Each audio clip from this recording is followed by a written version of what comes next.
Today's success story is about a 212 waiver. And what I'm talking about is this Canadian mother came into the US and the customs officer stopped her, put her in secondary, canceled the visa waiver, and issued her an expedited removal. 5 years, you cannot enter the US. The mother was devastated because her daughter was on medical treatment in the US. She needed to come to see her daughter. Tried to apply for another B1, B2 visa, got canceled. Tried to apply for E2 visa, got canceled. So many things to try to reverse that one custom officer decision didn't work. This happened in 2023. And so after trying everything, couldn't help it, finally filed the waiver. It was a very difficult waiver to file because she's been in the US for so long in the past. She never violated her status, but because of her travel records, the custom officer determined she violated her visa waiver, even though she never worked, right? But because she was just so frequent in the US taking care of her daughter, the customs officer, CBP officer, just canceled the visa, removed her. So we filed the waiver.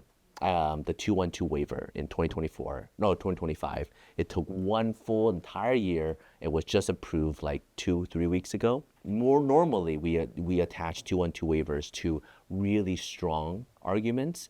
But in this case, you're applying for this big grand waiver just so she could get a tourist visa to come in. It seemed like it was really weak, but it worked. And now she can finally be reunited with her family. A 212 waiver is when somebody is applying for a non-immigrant visa. So think tourist visa, think H-1B visa, think L-1 visa, think anything that's non-immigrant visa. You don't get a green card. You just are able to get a work permit. You just get able to come into the US to visit, to stay, and you have been denied for some reason. The consular officer, the customs officer, somebody denied you for some reason, and now you are ineligible to come into the US. In this case, and for many cases, maybe somebody was traveling on their visa waiver too often, too much, stayed too long, custom officer just don't like you, don't like your background, cancels your visa waiver privilege, cancel your ESTA. Now you have a 212. Now you cannot come back in. And that's not to say every customs officer denies people and expedite removes them. A lot of times customs officers say, you know what? I'll give you a warning. I'll let you come in for 1 week, but next time you really cannot do this again. But this time for this client, this Canadian mother, this customs officer was pretty strict. Without any warning, locked her up, grilled her. Back in 2023, it's not even, we're not even talking about 2025, 2026, right? We're talking about 2023. This customs officer says, you've been in the US for too long. And she was legal the entire time. During COVID, it was a little bit long. She had to file an extension. Everything was legal. She did everything right, but the customs officer just didn't believe her. So heavy-handed, denied her entry, barred her for coming to the US for 5 years. And because of this whole ordeal, she ended up having to pull the daughter from the US, the medical treatments, go back to Canada. It was pretty heartbreaking for the family. They had to make a lot of adjustments. But ultimately, they decided, well, I might still want to go back to the US. I don't want to wait that 5 years. Let's file the waiver. 5-year ban. So she could try to reapply for any visa in 2028, but there's no guarantee, right? You don't have to file a waiver at that time. But at 2028, it becomes you're just like another normal person. I'm not going to use this to penalize you, but I still have to believe you qualify for everything, right? Let's talk about the waiver now. Grace and her team prepared it. I looked through it. It's 10 pages, single space with tiny little margins because we didn't want to make it too long. Yeah, I think what's hard with waivers in general is that they're discretionary. So like you said, you never know like what's enough. And in this case, there was so many things that we had to touch upon. So we talked about her good moral character. We talked about all of her lawful stay. We talked about her lack of criminal record.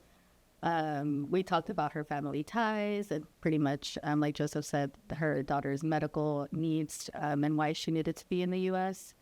And it was just a lot of different variables that Grace's team had to navigate because they had to show non-immigrant intent, but then they also had to show that she had ties to the U.S. So I think there was definitely a lot of strategy that went behind it. Right. There was so much work and so many applications that happened before this, right? So between the the CBP denial in 2023, the customs denying them. And then there was, filing an E2 and filing another B1, and all those got denied, and then filing this 212. And we don't know if this is going to be approved, but we already spent all this, and that's part of the record now. We have to explain all that away. But I think it's important that there were a lot of facts, that it was very nuanced, and and this was her last chance to really secure a win. Or else she might give up and never come back to the US again, right? For 212, I think what most people may know or may not know is you're comparing why you got denied and why it's important for you to come to the US. What's the benefit to the US and what wrong did you commit? And we had to do a big balancing act.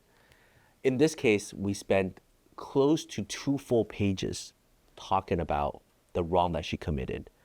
We don't usually do that. And the reason we spent so much time doing that is because the crime she committed was so insignificantly small, right? She had no unlawful presence. She was a visa waiver. She was a Canadian. The wrong she committed was a purely discretionary interpretation by this customs officer that in the past 6 years, that entire time that she was a Canadian coming to the US, that she stayed a little bit too long. But she never unlawfully stayed. She never worked. She has a great resume, a great background, a lot of things in supporting her. And it's not like people get a formal orientation by the U.S. government. Once you get a Canadian and you get a visa waiver, you sit down, you watch a video explaining what you can or cannot do, right? So it's an honest mistake that a lot of people do. And maybe a warning would have sufficed. But this officer was a little bit heavy-handed. So we wanted to thoroughly explain that. But the case is complicated, so we had to talk about the good moral character of this person. Like, this person is not a threat to the U.S. In the past, we might not have done that, but in this case, we definitely did because of this administration, right? It's not that strong of an argument. Like, we couldn't argue, like, oh, she's going to come in and build up this big enterprise, right? So the only thing we're stuck with was the B1, B2. Hard argument. So that's why we focused a little bit more on the good moral character part. And then because of the B1, B2, we were forced to talk about her home ties back in the U.S. and why she needed to come to the U.S. So, a simple 212 application became like so complex. That's why I love my job, because instead of just speculating, we just try and we see the result. And props to Grace's team, props to the client. And I really wish the family the best. And for anybody who's going through this process, just kind of know, right? You never know until you know, right? You don't know until you know. And until you know, you just try your best. And what else can you do, right? Don't give up. Thank you guys for watching. Take care. Bye-bye.